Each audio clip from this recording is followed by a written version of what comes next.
মোৰ ছাত্ৰ ছাত্ৰীসকল আজি হৈ যোৱা তোমালোকৰ বিশ্বনাথ ডিস্ট্ৰিক্টৰ প্ৰি ফাইনেল এক্সামিনেশনৰ মেথছৰ কোৱেশ্চন পেপাৰখনৰ মই 45 টা কোৱেশ্চন সমাধান কৰিবলৈ ওলাইছো তোমালোকে চাবা তাৰ আগতে তোমালোকলৈ এটা আহ্বান তোমালোকে মোৰ চেনেলটো সাবস্ক্ৰাইব কৰি লবা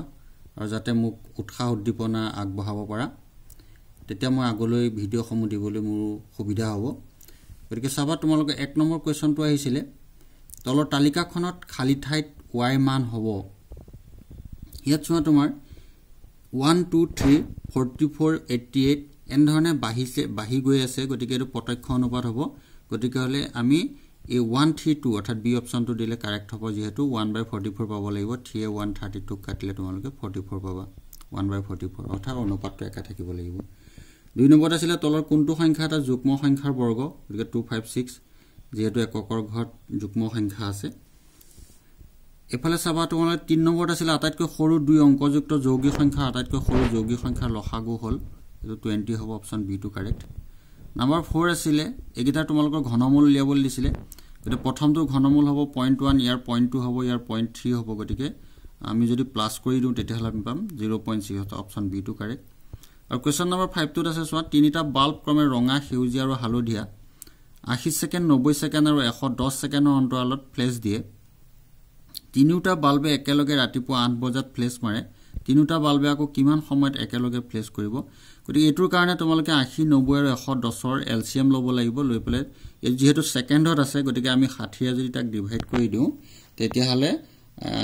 2 ঘন্টা 12 মিনিট পাব অৰ্থাৎ 8 ৰ লগত 2 ঘন্টা 12 মিনিট যোগ কৰিলে কিমান হ'ব 10 টা 12 am option D to correct হ'ব কোৱেশ্চন নম্বৰ 6 ত আছিল চোৱা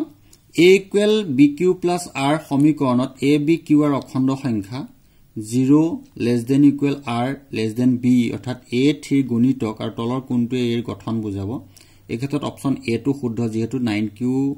9q plus 3 ইয়াত যদি তুমি q equal to 1 দিয়া হয় 9 হ'ব 3 এ ডিভাইড যাব 1 ধৰিলে 9 9 3 12 গতিকে 3 এ ডিভাইড যায় গতিকে r equal to আমাৰ 0 হৈ যাব গতিকে অপচন a টো কাৰেক্ট আছে কোৱেশ্চন নম্বৰ 7 ত চোৱা যদি দুটা সংখ্যাৰ লসাগু 3600 তেন্তে তলৰ কোনটো সংখ্যা কিহৰ গসাগু হ'ব নোৱাৰে বুলি কৈছে যেহেতু গতিকে আমি 600 ইয়া ঘৰন যায় 400 যায় 150 যেহেতু 500 ইয়াক ডিভাইড না যায় গতিকে এটোই হ'ব নোৱাৰে কোৱেশ্চন নম্বৰ 8 টো চোৱা ইয়াত নাম্বাৰ উক্তি 1 ত দিছিলে স্টেটমেন্ট 1 ত 1600 ভাগৰ 17 দশমিক বিস্তৃতি খাবদি এটোটো কাৰেক্ট হয় আমি 1600 আমি 2 * 5 অৰ্থাৎ 25 হিচাপত দেখাব পাৰিম আমি মৌলিক উৎপাদক উলিয়ালে ইয়াত 2 আৰু 5 পাম তলত আমি 2 আৰু 5 ৰ পূৰণফল হিচাপে থাকিলে তাক খাবদি বুলি আমি স্বীকৃতি দিব পাৰো গতিকে তোমালোকে অপচন 2 টো চোৱা যে এটা পৰিমেয় সংখ্যা p/q q not equal to 0 p আৰু q সহমৌলিক তেন্তে সংখ্যাটো দশমিক বিস্তৃতি খাবদি হ'ব যদি q মৌলিক এটোটো হয় আৰহিজত m n অবিগুণৰ সংখ্যা অপচন 2 টো শুদ্ধ হৈছে গতিকে ইয়াত কেইটামান কথা দিয়া আছিল অপচন a টো কাৰেক্ট হয় উক্তি 1 সত্য উক্তি 2 সত্য উক্তি 2 1 নং উক্তিৰ শুদ্ধ বৰ্ণনা এটো কাৰেক্ট আনসাৰটো হ'ব তোমালোকৰ এই অপচনটো কোৱেশ্চন নম্বৰ 9 আছিল তলৰ কোনটো এটা অপৰিমেয় সংখ্যা গতিকে অপচন বি টো কাৰেক্ট হ'ব কোৱেশ্চন নম্বৰ 10 ত চোৱা তলৰ কোনটো উক্তি সত্য ইয়াত এই অপচন সি টো কাৰেক্ট হ'ব 4 মাত্ৰাযুক্ত এটা বহুপদৰ 4টা শূন্য থাকে কোৱেশ্চন নম্বৰ 11 ত চোৱা qz যদি qz equal z³ - 4z plus a বহুপদক z - 3 এ হৰণ কৰাত 5 ভাগশেষ থাকে তেন্তে 5 থাকে তেন্তে এৰ মান হ'ব এটো -10 হ'ব কোৱেশ্চন নম্বৰ 12 ত চোৱা py equal to 28y³ - 16y - 8 বহুপদৰ এটা শূন্য গতিকে ইয়াৰ অপচনটো তোমালোকৰ বি অপচনটো কাৰেক্ট হ'ব -2 কোৱেশ্চন নম্বৰ 13 ত চোৱা a1x + 5y + c1 equal to 0 cx + b2y + c2 equal 0 সমীকৰণৰ অদ্বিতীয় সমাধান থাকে তেন্তে ইয়াৰ অপচন a টো কাৰেক্ট হ'ব যেহেতু a1/a2 not equal b1/b2 হ'ব লাগিব কোৱেশ্চন নম্বৰ 14 ত আছে y অক্ষ থকা যিকোনো বিন্দুৰ স্থানাংক এটো 0y হ'ব লাগিছিল তো হয়তো কোৱেশ্চনৰ ভুল আহিছিল নেকি এটো x হ'ব না লাগে 0x দিয়া আছে 0y হ'ব লাগিছিল অপচন a টো কাৰেক্ট হয় কোৱেশ্চন নম্বৰ 15 ত আছে চোৱা x equal to 4 আৰু y equal to -3 সমীকৰণৰ লেখ দুডাল হ'ব এই লেখ দুডাল আমি হিচাপতে কি পাম এডাল ভাৰ্টিকেলি যাব আৰু এডাল তোমাৰ হৰিজন্টেলি আহিব গতিকে এডাল তোমাৰ এটা বিন্দুত এটা ইন্টাৰসেক্ট কৰিব ইয়াৰ অপচন সি টো কাৰেক্ট হ'ব অৰ্থাৎ 4 - 3 এই বিন্দুত কটাকটি কৰিব এতে কোৱেশ্চন নম্বৰ 16 ত চোৱা তলৰ কোনটো এটা দ্বিঘাত সমীকৰণ বুলি সুধিছে গতিকে এটো x² আছে x² কটাই গুছি যাব ঠিক তেনেদৰে ইয়াত x⁴ ওলাই যাব ইয়াত কটা যাব গতিকে অপশন ডি টু কাৰেক্ট হ'ব question number 17 to ax square plus bx plus c equal to 0 a not equal to 0 সমীকৰণ বাস্তৱ আৰু অসমান ইয়াৰ ভেদ নিৰূপক d তলৰ কোনটো সত্য বুলি কৈছে গতিকে আমি b square minus 4ac greater than 0 হৈ গলে কি বুলি পাওঁ দুটা সমান আৰু দুটা বাস্তৱ আৰু অসমান মূল থাকিব গতিকে অপশন বি টু কাৰেক্ট 18 ত কেৰ কি মানৰ বাবে 28x square plus 2x plus 27 0 দীঘত সমীকৰণৰ মূল এটা বাস্তৱ আৰু সমান হ'ব ইয়াৰ অপশন বি টু কাৰেক্ট হ'ব k equal plus minus 9 question number 19 ত তলৰ কোন কেইটা অসীম সমান্তৰ প্ৰগতিত আছে ইয়াত চাৰিটা অপশন দিছে a b c d ইহঁতৰ ভিতৰত অসীম সমান্তৰ প্ৰগতিত থাকিবলৈ হলে ইহঁতৰ লাষ্টৰ ফালে কি থাকিব নালাগে একো গতিকে এটোত চোৱা তোমালোকে শেষত 0 আছে আৰু ইয়াত 40টা যুগ্ম সংখ্যা বুলি দিছে গতিকে ইহা দুটাটো অসীম হয় গতিকে অসীম হ'ব আমাৰ অসীম সমান্তৰ প্ৰগতি থাকিব a আৰু অপশন d2 গতিকে অপশন c2 কাৰেক্ট হয় কোৱেশ্চন নম্বৰ 20 ত আছে 12 বেজা 3 অংকৰ যুক্ত সংখ্যাৰ যোগফল হ'ব এটা অপশন d2 কাৰেক্ট হ'ব কোৱেশ্চন নম্বৰ 21 ত তলৰ উক্তি কেইটা বিবেচনা কৰিব লিছে সকলো বৃত্ত সদি সকলো বৰ্গ এটাটো কাৰেক্ট হয় আৰু সকলো সমগ্ৰ সৰ্বাংগ সম হ'ব নোৱাৰে শেপ এণ্ড সাইজ দুইটা মিলিব লাগিব সৰ্বাংগ হ'লে গতিকে অপশন 1 আৰু 2 ইয়াৰ 1 আৰু 2 শুদ্ধ আছিল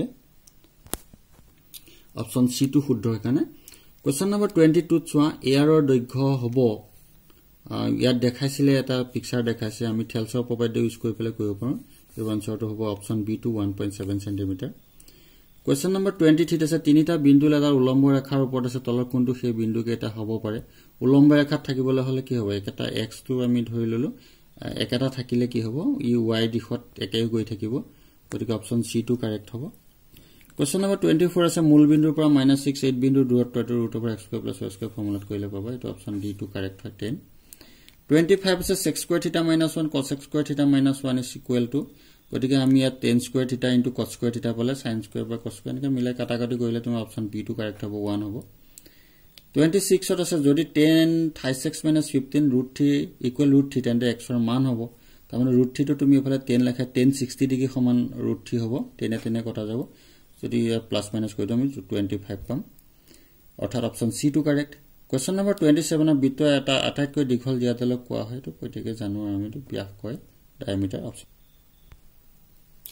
28 ত আছে r বিন্দুটো ab ৰেখাখনৰ এনেদৰে ভাগ কৰিছে যাতে ar = 3/4 ab আৰু ab ক ভাগ কৰাৰ অনুপাতটো হ'ব এটো 3:1 অপশন a2 কাৰেক্ট হয় 29 ত আছে 14 ব্যাসাৰ্ধ বৃত্তৰ চাপ এটা বৃত্তৰ কেন্দ্ৰৰ ফৰি কোন উৎপন্ন হয় চাপটোৰ দৈৰ্ঘ্য ইয়াৰ কাৰণে θ/360 into 2 ফৰ্মুলাত কৰিলে হ'ব option b2 correct 11 cm question number 30 আছে এটা বৃত্তৰ বহিবিন্দুৰ পৰা বৃত্তলতৰ স্পৰ্শৰ 4 cm সেই একে বহিবিন্দুৰ বৃত্তলতৰ আন্দাল স্পৰ্শ দুইডাল স্পৰ্শ সমান নহয় একে এটো অপশন c2 কাৰেক্ট হ'ব 31 ৰ আছে তোমালোকৰ এডাল তাৰ 21 cm ব্যাসাৰ্ধ যুক্ত বৃত্ত আকৃতি আছে তাঁৰলক ভাঁজ কৰি এটা বৰ্গ বনোৱা হ'ল গতিকে বৰ্গটোৰ বাহুৰ দৈৰ্ঘ্য হ'ব বুলি সুধিছে গতিকে আমি 21 cm ব্যাসাৰ্ধৰ বৃত্তৰ আকৃতিটো গতিকে 33 cm পাবা অপশন b2 কাৰেক্ট হয় 32 টো হৈছে d ব্যাস যুক্ত অৰ্ধবৃত্তৰ কালি তো অপশন c2 কাৰেক্ট 1/8 পাই d স্কয়াৰ 32 হৈছে প্ৰত্যেকৰে আয়তন 64 cm কৈ বিশিষ্ট দুটা ঘনক মুৰে মুৰে সংযোগ কৰাল তেনে উৎপন্ন আয়তীয় ঘনকটো পৃষ্ঠকালি হ'ব ইয়াৰ অপশন a2 কাৰেক্ট হ'ব 34 আছে যদি বহুলক আৰু মধ্যমৰ পাৰ্থক্য 24 তেনে মধ্যম আৰু মাধ্যৰ পাৰ্থক্য হ'ব আমাৰ এটা ফৰ্মুলা আছিল ইয়াত গতিকে এটো অপশন b2 কাৰেক্ট হ'ব ইয়াৰ 35 টো হৈছে তলৰ কোনটো এটা ঘটনাৰ সম্ভাৱিতা হ'ব নোৱাৰে কোন ভুল আছিল চাইলা বাক্যটোত এটা সম্ভাৱিতা হ'বলৈ হলে এটো এটা অপকৃত ভগ্নাংশ অপশন d2 কাৰেক্ট হয় 36 ত আছিল -2/3^4 ইয়াৰ মান হ'ব এটো 16/10 অপশন b2 কাৰেক্ট 37 ত আছে তোমাৰ এটা দ্বিঘাত বহুপদ ৰাশি দুটা ভিন্ন শূন্য থাকিলে লেখডালে x অক্ষত ছেদ কৰা বিন্দুৰ সংখ্যা হ'ব এটা দ্বিঘাত যেহেতু গতিকে অপশন a2 কাৰেক্ট তলৰ সমীকৰণ দুটাত a আৰু b অজ্ঞাত ধ্ৰুৱক এই সমীকৰণ দুটা দিছে ইয়াৰ অপশন যদি -3 উক্ত সমীকৰণৰ সমানত a আৰু b ৰ মান হ'ব ইয়াৰ অপশন a2 কাৰেক্ট হয় 39 ত আছে যদি 4/5 a2 এটা সমান্তৰাল প্ৰকৃতিৰ তিনিটা ক্ৰমিক পদ হয় তেন্তে a ৰ মান হ'ব ইয়াৰ option a2 correct 7/5 question number 40 ত আছে চোৱা এটা দ্বিঘাত সমীকৰণৰ এটা মূল 2 আৰু দুটাৰ যোগফল 5 তেন্তে সমীকৰণটো হ'ব ইয়াৰ অপশন a2 কাৰেক্ট এটা মূল 2 দিছে আনটো সাধাৰণতে 3 হ'ব 5 / 2 - কৰিলে তাৰপিছত আছে তোমালোকৰ 41 ত আছে চোৱা 1/2 x square minus mx minus 5/4 equal 0 দ্বিঘাত সমীকৰণ এটা মূল হলে m ৰ মান হ'ব গতিকে তুমি পাতি দিলে গম পাই যাব এটো অপচন a টো কাৰেক্ট 42 ত আছে তোমালোকৰ 5 9 13 185 সমান্তৰাল পদৰ সংখ্যা গতিকে এটা অপচন d টো কাৰেক্ট 46 হ'ব 46 অৰ্থাৎ অপচন d কাৰেক্ট 43 টো আছিল তোমালোকৰ √7 √28 √263 ইয়াৰ পিছৰ পৰৱৰ্তী পদটো উলিয়াব লাগে আমি It's option D to correct √112 44 to আছে কাখৰ চিত্ৰৰ ক্ষেত্ৰত cos θ ৰ মান হ'ব ইয়াৰ ক্ষেত্ৰত আমি cos θ